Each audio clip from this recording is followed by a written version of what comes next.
Thina njengebandla le-EFF siyamkhuthaza uhulumende ukuthi elungise inhlelo, elungise infrastructure yokuthi ama-Zimbabweans wonke aphandle kwelizwe, engaba se-Botswana, engaba se-South Africa, engaba se-United Kingdom, engaba se-Australia, engaba se-America, kumbe engaba eNew Zealand, kufuze ukuthi uhulumende elungise inhlelo ukuze abantu bonke abahlala endaweni ezitshiyeneyo bekwanise ukuthi beyevota, bekhetha uhulumende abamfunayo.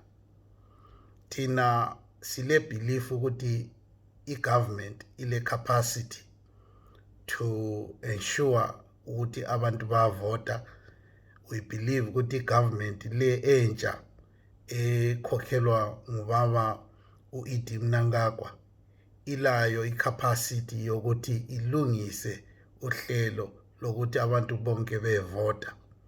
Asiboni thina kule reason or kule justification for not allowing i-diaspora vote.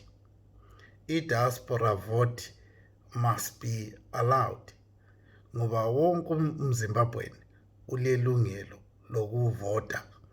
I-constitution yelizwe very clear ukuthi every citizen is allowed to vote, must be enabled to vote, must be supported to vote.